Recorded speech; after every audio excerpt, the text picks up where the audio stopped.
noto, ¿cierto? Y ahora pongo aquí, ya me puse aquí en este lado, que el cuello se lo pongo en el cuello. Well, good morning from Uvalde, where in the next few minutes we're expecting a briefing from Texas state law enforcement officials that they say is going to answer their host of questions about how this crime, this massacre exactly transpired. This is law enforcement are facing more questions about their response.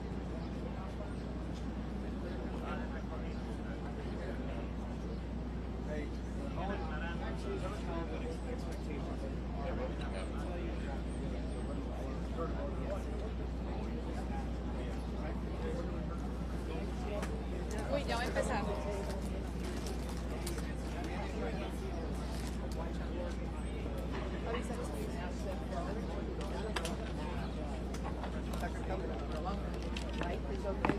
I mean, it's still a little intense, but I mean, I'll deal with it.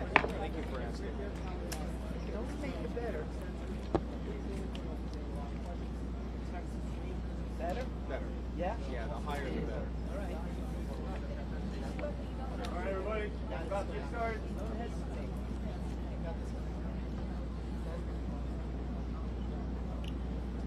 Good morning. Thank you for being here today. My name is Stephen McCraw, Director of Texas Department of Public Safety. On Tuesday, the District Attorney for the 38th Judicial District, Christina Mitchell, requested that the Texas Rangers under the Department of Public Safety assume lead responsibility of this horrific murder of 19 innocent child and 2 adults. Our goal today is to provide the parents, the community of Uvalde, the public, as much information as we can on where we are on the investigation. We're here to report facts as we know them now, not to defend what was done or to criticize what was done or the actions taken. I'll begin first and foremost with the timeline as we know it. The second timeline I'll discuss is the 911 timeline. Then we'll talk about the relevant social or digital media footprint of the subject. And we'll also have plenty of time for questions at that point.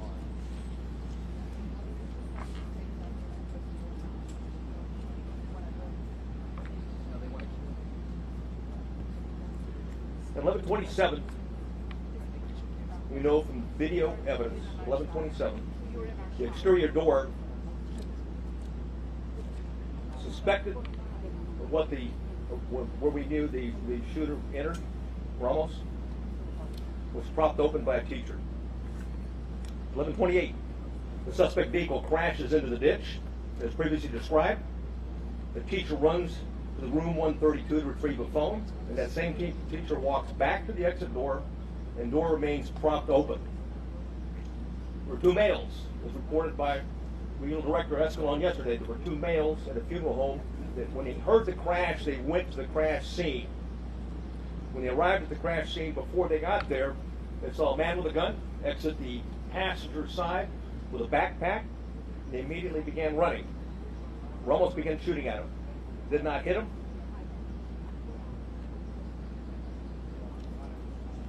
One of the males fell when he was running. Both males returned to the funeral home while they're running. And then again, we see through video, teacher reemerges inside the school in panic and apparently calls 911. 911 call at 11:30. If there was a crash, man with a gun. 11:31, the suspect reaches last row of vehicles in the school parking lot. 11:31, the suspect shooting began at the school while patrol vehicles got to the funeral home. I'll point out where it is. We're clear? Okay, great. Thanks. Crash vehicles over here. Suspect hiding behind a vehicle, started walking down, shooting into the classroom. There was a discussion early on that an ISD, Consolidated ISD from Uvalde, had officer, was a resource officer, had confronted the subject. That did not happen, as R.D. Escalon talked about yesterday. It was certainly stated in preliminary interviews, but often these preliminary interviews and a cursory walkthrough doesn't reveal the type of information, and certainly, police officers, like anyone else, under stress, sometimes witnesses get it wrong.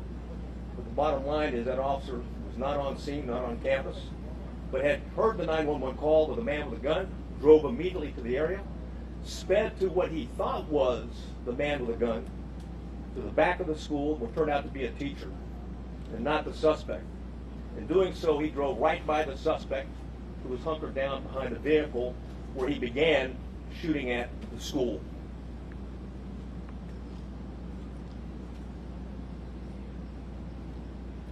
(11:31), the suspect shooting in between the vehicle is when it began, while patrol vehicle gets to the funeral home. Multiple shots are fired outside the school at 11:31. Patrol car accelerates in the parking lot, drives by the shooter. That's exactly what I was talking about. It was the ISD officer at that time. He passes and then leaves the camera view. There's multiple shots fired at the school at 11:32, at 11:32:27, 11:32:36. At 11:33 is when the suspect entered the school at the door that I'm pointing to now. At 11:33, the suspect begins shooting into room 111 or 112. It's not possible to determine from the video angle that we have at this point in time. We do know this, that he shot more than 100 rounds based on the audio evidence at that time, at least 100 rounds. He entered at 11:33, or 11:33, he started shooting in the classrooms, 111 and 112. At 11:35, 3 police officers entered the same door as the suspect entered. All 3 of those police officers worked for the Uvalde Police Department. They were later followed by another 4, a team of Uvalde police officers, 3, and also a county sheriff, county deputy sheriff. So a total of 7 officers were on the scene. The 3 initial police officers that arrived went directly to the door, and 2 received grazing wounds at that time from the suspect, while the door was closed.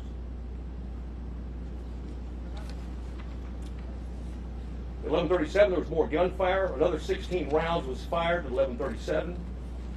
1 at 11:37 and 16 seconds, 11:38, 11:40, 11:44.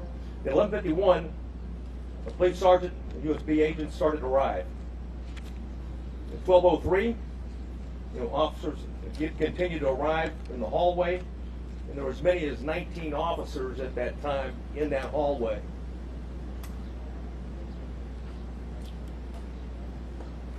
At 12:15, we know that BORTAC members arrived. Not the entire BORTAC, but members of BORTAC, along with Shields. At 12:21, the suspect fired again, was believed to be at the door. At 11:21, law enforcement moved down the hallway. At 11:50, they breached the door using keys that they're able to get from the janitor, because both doors were locked. Both of the classrooms that he shot into were locked when officers arrived. They killed the suspect at that time. And now I'd like to go over the 911 timeline.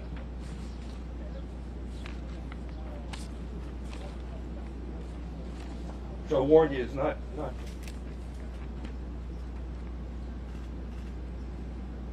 it's better that I read it than you listen to it.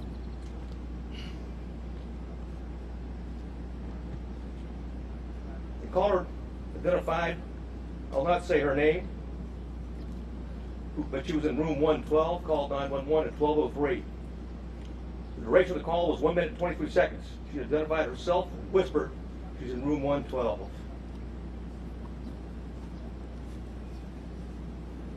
At 12:10, she called back. In room 12, advised there were multiple dead. 12:13, again she called on the phone. Again at 12:16, she's called back and said there was 8 to 9 students alive. At 12:19, a 911 call was made, and another person in room 111 called. I will not say her name. She hung up when another student told her to hang up. At 12:21, you could hear over the 911 call that 3 shots were fired. At 12:36, 911 call that lasted for 21 seconds. The initial caller called back, student, child, called back, was told to stay on the line and be very quiet. She told 911 that he shot the door. At approximately 12:43 and 12:47, she asked 911 to please send the police now.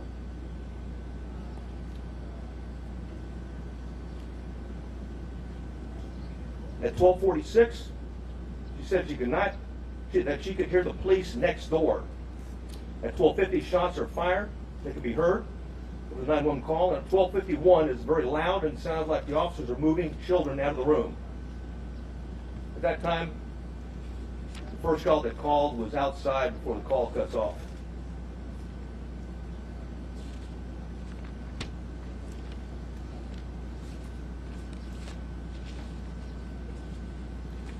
Additional information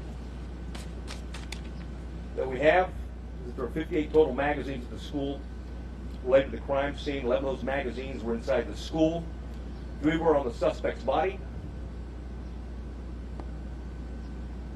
2 in room 112, 6 inside room 111. 5 were on the ground, 1 was in the rifle. There were 32 magazines outside the school, but on school property. 1 just outside the school building, and 31 in the suspect's backpack that he did not take into the classrooms with him. There's 15 magazines at the crash site. There were 2 magazines at the suspect's residence for a total of 60 magazines. He had purchased and had a total of 1,657 total rounds of ammunition. 315 of those rounds were inside the school. 142 of those were spent cartridges. 173 were live rounds. 922 were outside of the school, but on school property. 22 of those were spent cartridges. 900 were live rounds. 422 were at the crash site. 22 were spent cartridges. 420 of those were live rounds. There's 35 spent law enforcement cartridges total in the school. 8 of those were in the hallway. 27 were inside the classroom. 111 where the suspect was killed.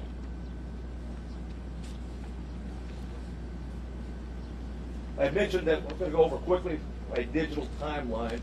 One of the things we talked about early, and I want to correct something that was said early on in the investigation, is that he posted, on Facebook publicly that he was going to kill that he was going to shoot his grandmother. And secondly, after that that he had shot her, and the third that he was going to go shoot up a school. That did not happen. It was actually on a message. It was a Facebook messenger application to somebody else that he had a conversation with.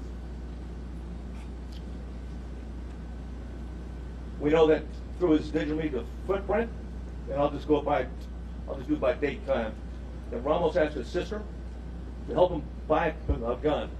She flatly refused. That was in September of 21.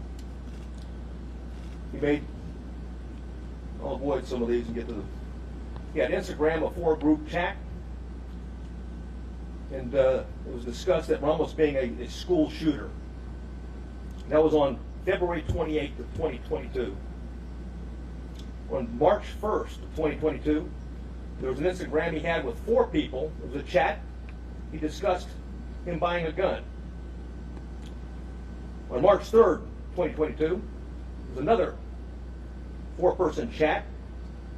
Quotations, word on the street is you are buying a gun. Ramos replied, just bought something. RN.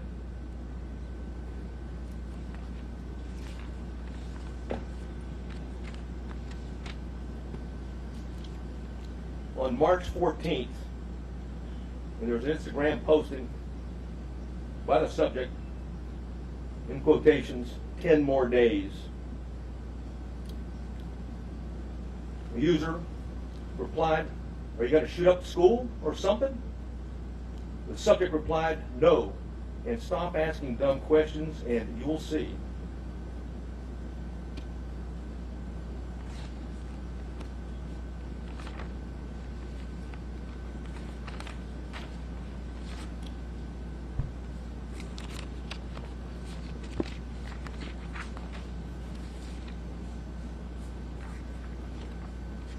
I know you have many questions, and I've agreed to stay as long as we can and answer as many of those questions as we can. If I can't answer it because we don't know definitively right now, I'll simply say that.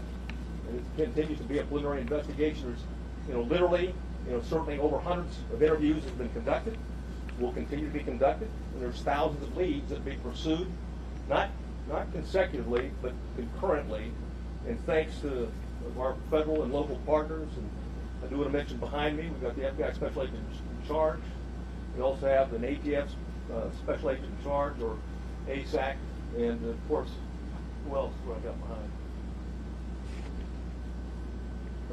But the Texas Rangers, if there's any specifics that I haven't covered that I might need their particular support on. I do want to cover one thing quickly, though, before I go to questions, and that's some of the questions that we received, that we have already received. And one of those is going around now that in fact, the subject had been one of the two arrested by the Texas Rangers and the local police back in 2018. That's not the case.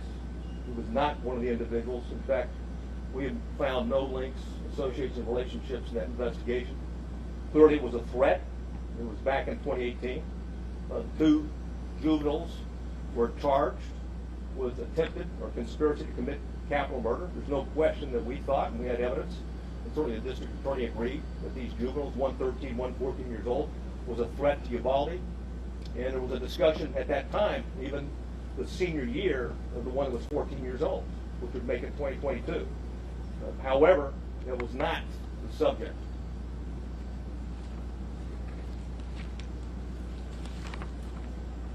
Questions? Yes, sir.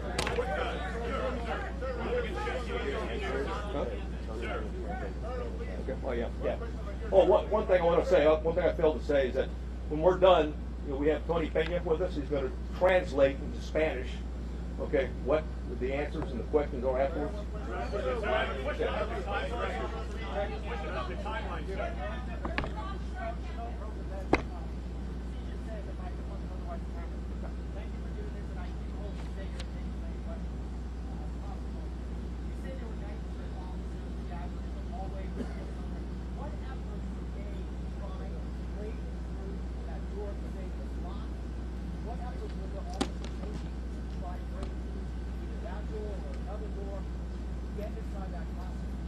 None at that time.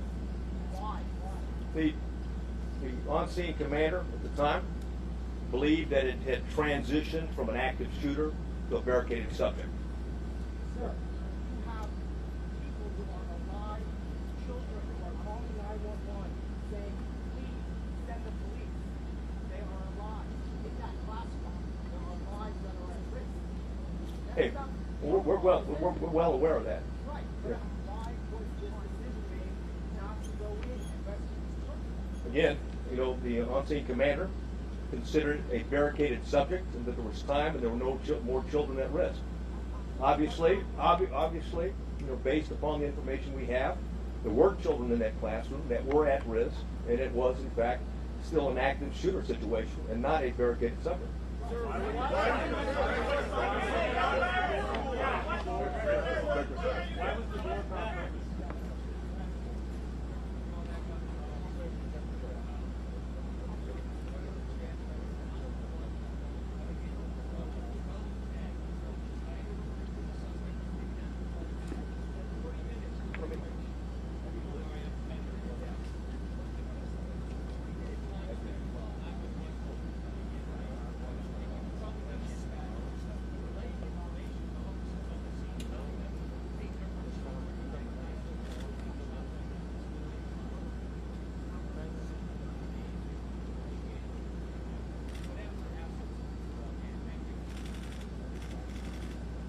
The question simply is this: it was a 40-minute gap, and if the 911 operators were aware that children were alive in that classroom, why weren't officers notified of that? And if that's the case, why didn't they take action? That's the question. And again, I'll go back to the answer for right now, is that it was considered, okay, the decision was made on the scene. I wasn't there, but at the same point in time, a decision was made that this was a barricaded subject situation. There was time to retrieve the keys and wait for a tactical team with the equipment to go ahead and breach the door and take on the subject at that point. That was the decision, that was the thought process at that particular point in time.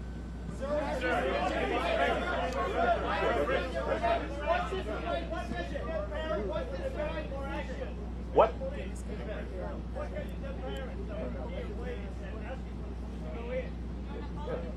There was 19, like I said, there was 19 officers in there. In fact, there was plenty of officers to do whatever needed to be done, with one exception, is that the incident commander inside believed they needed more equipment and more officers to do a tactical breach at that point. That's why BORTAC was requested on the scene. As soon as they were there, they executed a search, or at least a dynamic entry, and went in. And of course, that was not the 12. That was not the 1257.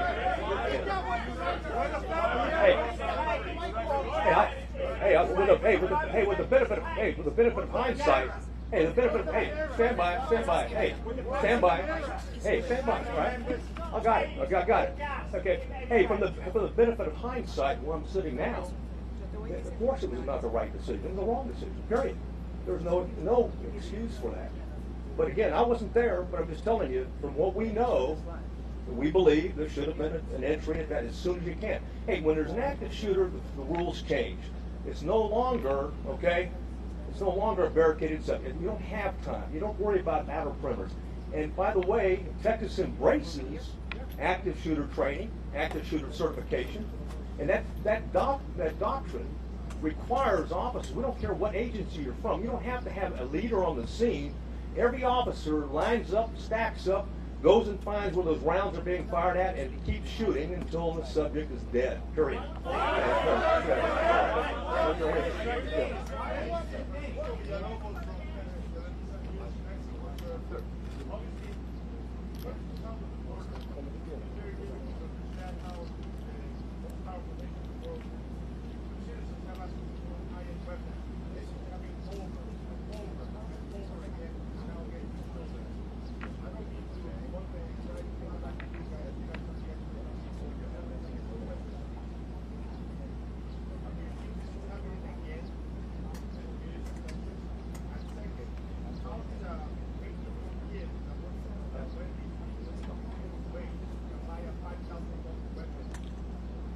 Well, answer the last, to use the debit card first, but to your point, it's very expensive, and a debit card is not a credit card. It means he had money in the bank. So why and how is being looked at right now, and I'll tell you this, thousands of more leads are being looked at right now because we haven't answered all the questions. We haven't gotten into the why. Okay, we know the individual was also into cyber gaming in that regard, and group gaming in that regard. So we've got a lot of questions are out there. We're seeking answers, but we've got an obligation. We'll continue to update you when we find something out. Hey, Tienes que correrlo para allá. Fer, para allá. No, espera que está Fernando ahí. No, Fer, no. Es así. the Border Patrol agents, the BORTAC agents that were in the building didn't line up. They're part of the 19 that I talked about, and the entry team, ultimately the entry team that went in. But I can tell you that they were told, just as like as any other officer was told, and others, even command staff that came on board, is that the incident commander at the time was believed that in fact it was a barricaded subject, that we had time, there was no kids at risk.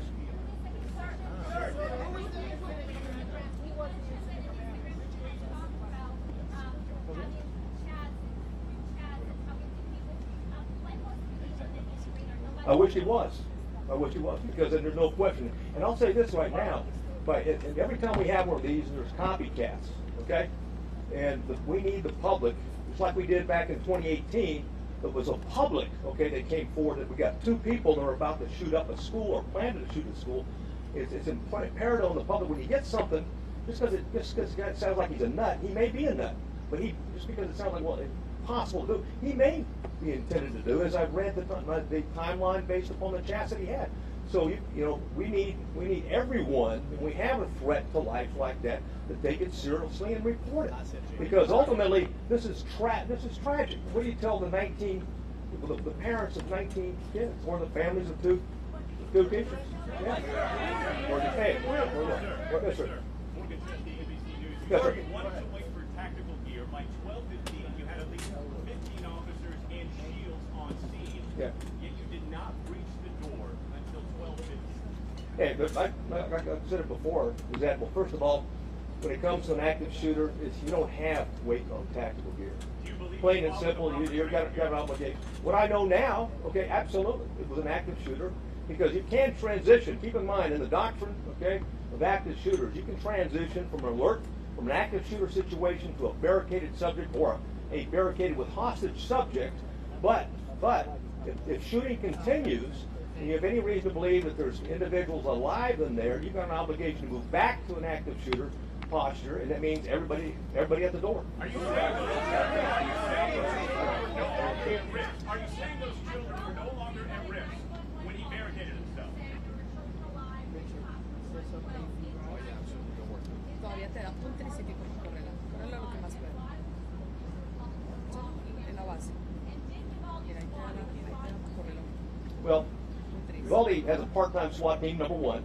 The ISD's got, they've limited officers. I think, what is it? What, you got, 6? They got 6, yeah. The Consolidated Independent School District has 6 officers, and they didn't have one posted at that location. And someone said, hey, what do you tell the parents? I mean, bottom line is that, or someone talked about, said, when there's kids in the room, why wasn't there an entry? Because it was believed, like I said at the time, that the subject was stationary, barricaded, there was no risk to other children. Again, on retrospect, from where I'm sitting right now, clearly there was kids in the room. Clearly, okay, they're at risk. And oh, by the way, even when you go back to shooting, there may be kids that are injured, okay, they may have been shot but injured, and it's important for life-saving purposes to immediately get there and render aid. Right in the blue. Where was the resource officer? Why was he not on campus? He was not on campus.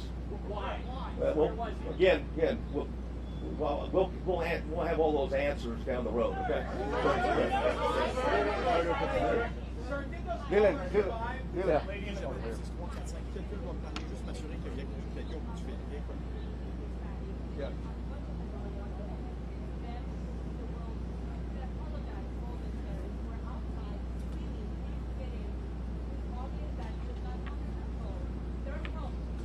Oui, je t'entends bien. Merci beaucoup de me répondre. Vous êtes certain que le véhicule est dessus.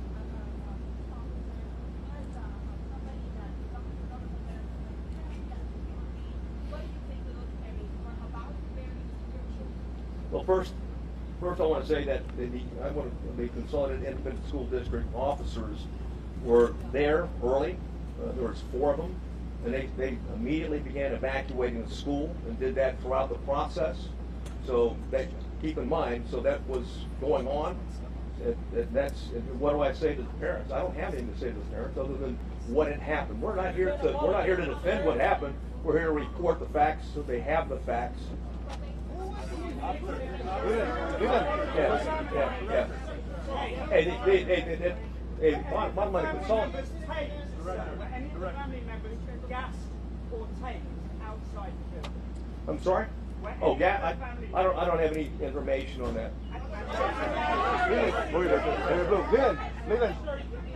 Oh, one second though. However, we did review what DPS officers arrived on the scene, what they did, and looked at those instances. You know the parents of the children who died are watching right now. And they're Yes. hearing you say Oui, on en sait beaucoup plus. that Julie, not je peux parler everything très fort parce que that possibly les sont adressées been done à ce niveau as humanly fast as it could be done service was de la done. sécurité publique. Are they owed an apology from somebody in the commander in the If I thought it would help out, apologize. But let me say this. Hey, let me say this.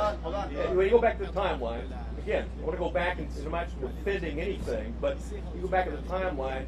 There was a barrage. Hundreds of rounds were pumped in 4 minutes. Okay, into those 2 classrooms. Then anything else, any firing afterwards was sporadic, and it was at the door. So the belief is that there may not be anybody living anymore, and that the subject is now trying to keep law enforcement at bay or entice them to come in. Suicide by contact. I understand that. I reported that. Yeah. Simple. Il y avait 9 jusqu'à 16 policiers à l'intérieur, alors que le jeune était barricadé dans une salle de classe, la salle 111 comme on l'a appelé, et à aucun moment ils ont pris d'assaut cette salle de classe-là. Et c'est l'élément central de ce que l'officier McCraw explique. Well, I might answer the first one, but the why on the second one I don't have. The first one, that each door can lock from the inside, and both doors were locked, okay, from the inside. So the subject, when he went in, he locked the door. He came out one time into the hallway, went back in and locked the door, because at the time that the officers went in, both doors were locked.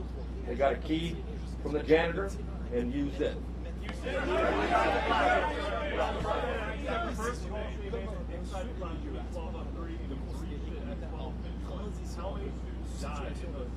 I don't have that answer. We're looking at it right now. Le fait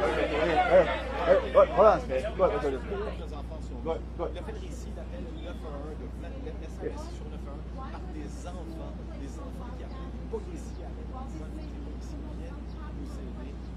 Les policiers prennent d'assaut la classe. Les enfants le demandaient, je disais. On entendait l'officier McCraw faire des pauses et être de tout temps. Et lui, il a dit lui-même d'ailleurs, c'est plus facile de lire ces commentaires-là que de les entendre. Si vous les entendiez, ça vous arrache. Donc, à ce moment-ci, il reste encore un certain nombre de questions. L'élément central qui est dans Forget how I'm doing. What's up, parents? Y eso explicado en el package. Those children. Forget about me. Sometimes we are officers and stuff like that. We take an oath to uphold the law and protect people. And anytime something's tragic like that, we want to know why it happened and if we can do better next time. This is the bottom line. And call it like it is. It's tragic. Quite frankly, I mean, there shouldn't be any, but ideally, we've been able to identify this guy as a suspect and address it before he even thought about attacking, on the 24th.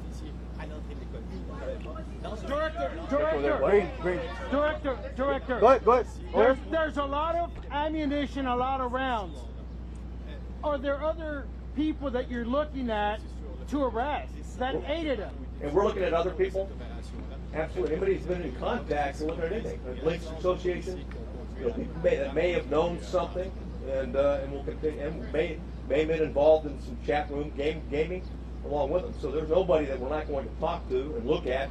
And it's certainly, I can assure you that the district attorney is very proactive and very concerned about this, and that if any evidence that we bring to her that someone was an accomplice or an enabler or didn't do what they should have done, it's in violation of law and it meets the probable cause standards, I have no doubt that she'll take care of business just like she did back in 2018 when we had 2 juveniles plot a capital murder at the school. We're going to find it right there. Well, you had 911 calls at 12:10, 12:13, Yes. 12:16. The shooter wasn't killed until 12:50. Any of those 911 callers survived? Yes.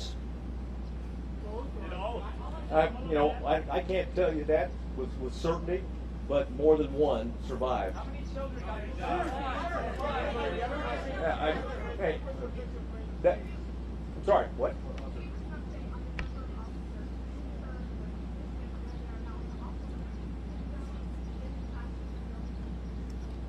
Yes, the windows I'll go backwards, right over here. I'll move over here. Something shot into these windows right here. He's approaching the door. Right? So the children were vulnerable all the time going through. We don't have any recording of any of the children maybe injured but not dead. The way he shot in a particular area. Right? As to the answer in terms of someone could have shot opposite in that regard, I don't have the answer to that, quite frankly. Right? We're looking at a number of different things in terms of ballistics and things like that, which you can do. Keep in mind, when you've got children, okay, in here, we've got children in here. Oh, geez, yeah. Bring the map closer to the lane. Okay. Right. And we're looking at this from a tactical standpoint and everything in terms of looking backwards, okay? And certainly one of the things is, what was the access in 111 and 112 in that regard? And also, there's other access points as well.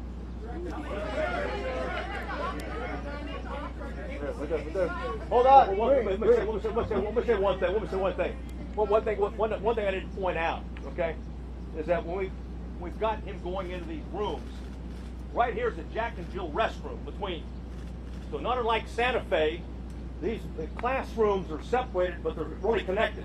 So you can move back and forth between those two classrooms. Was the incident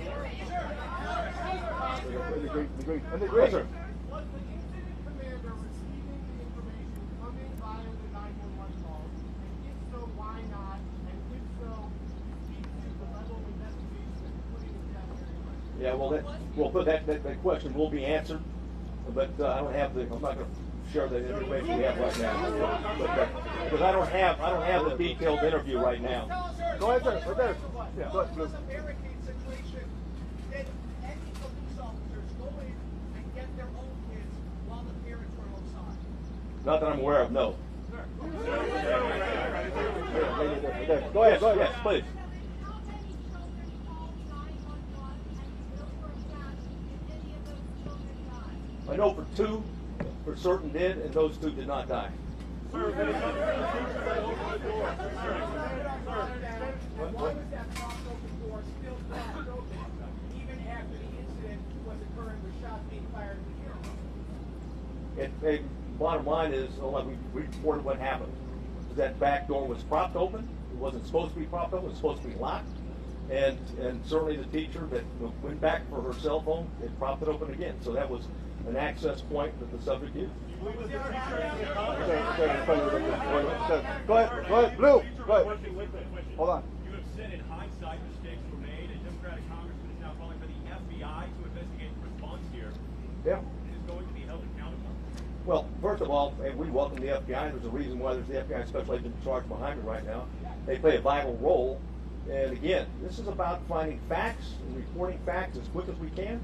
It's not about trying to defend, or it's not about trying to assess or even be hypercritical. It's about the facts and sharing whatever we learn on the facts as quick as we can, to be as transparent as we can. You know, okay, the media, but more importantly, the parents and the public, the citizens of Uvalde. Okay, go ahead, Blue. Go ahead. Hold on, sir. Hold on. The chief of police of the Consolidated Independent School District is the incident commander. It's his school. He's the chief of police. Okay. And again, I'm not going to discuss this one around the bottom. There's an ongoing criminal investigation. Is that teacher being investigated and working with the I'm not going to get into that. Matt, go ahead. Yeah, Matt.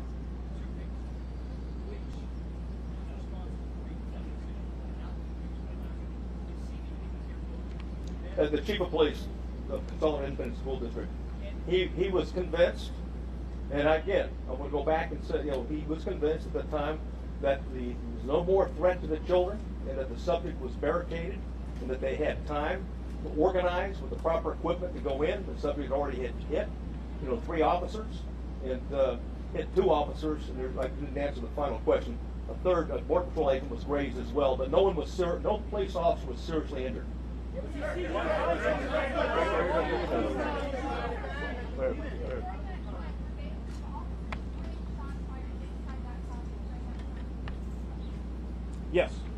Yes, they did. He shot, and I went through the timeline before where he continued to shoot periodically, sporadically. The last, I think I already gave you the timeline. I'm sure I went through it, but the last time that he shot right before the entry, okay, was he shot at 12:21. So At the officers or at the children? no, not the children. Okay, we don't know yet. We believe it was at the door, is what he fired at. Go ahead, right there. Yes. Hold on.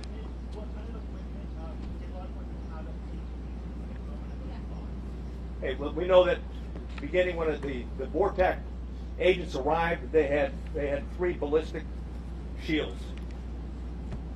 Last question. Yeah, what? Last question. Yeah, right here in the booth. Right here in the booth, right here. Yeah, go ahead. Hold on. De planes, dile que no me llame.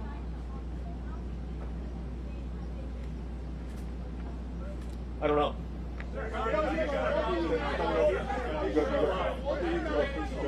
No, that's fine. Yeah, let's answer the question. What do you think? What do you think should have banned segregation? Well, I've already said that. I've already said it. First of all, hey, Texas embraces and teaches, okay, the active shooter doctrine. The active shooter doctrine, as long as there's kids and as long as there's someone's firing, you go to the gun, you find them, you neutralize them, period. And there's only, there's some nuances with transition to a barricaded subject, also transitioning to a hostage situation. And of course, the decision at the scene was that this is still a barricaded subject that did not go back to an active shooter situation. Go ahead. Yeah. The police chief, and why isn't he here to take our questions? Well, because I'm here to address the latest timeline and facts that we know. You're certainly welcome to reach out to them. Yeah. I defer to. You want to get the question? Okay, hold on. How many children were pulled out? Hold on, sir. Hold on. Sir, you've now been on the scene for several days. With two things. What exactly is your role in this investigation? And given all this, given that the FBI goes to lengthy efforts to study how to address situations like this, do you think this is something that requires an independent investigation, whether a federal agency, by you guys, or someone else? Thank you for the question. So, my name's Oliver Rich. I'm the special agent in charge of the San Antonio division. First, I want to say I understand there are a lot of questions and there's a lot of frustration in the public, and our heart goes out to the families and the victims of this tragedy. I would say our role here remains the same. We are here to assist in this investigation, to provide the support to the community to the best of our ability. We've had 200 people here for over 4 days. We have people working all across the country to support this community and to support this investigation. We are continuing in that vein.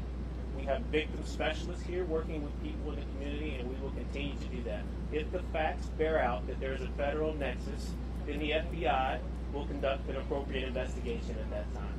But for now, we continue in this to support the Texas Rangers.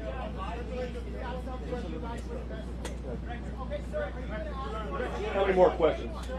Two more questions. Two more questions. Right here. Okay. Yes. Uvalde Police Department, Uvalde Police Department posted in February 2020 that they familiarized themselves with the school and did the training to do just what they were supposed to do. How come they were not in leave, or their commanding officer was not in leave when they were familiarized with this training, and they should have done what they were posting on Facebook they were doing? Who dropped the ball? Yeah, I don't have the answer to that question. Okay, last question. Right at the Grayson. Yeah. Go ahead. President Biden will be here on Sunday. Your thoughts on that? Do you have a message for the president? Yeah, welcome here. Welcome to Texas. And this community has been hit hard. And I think it's noble that the president's going to be here to recognize the pain and suffering that this community is going through. And I think that's what leadership is. That's why Governor Abbott's here. That's why we think leaders go to where the problem is. And right now, the problem's in Uvalde, Texas.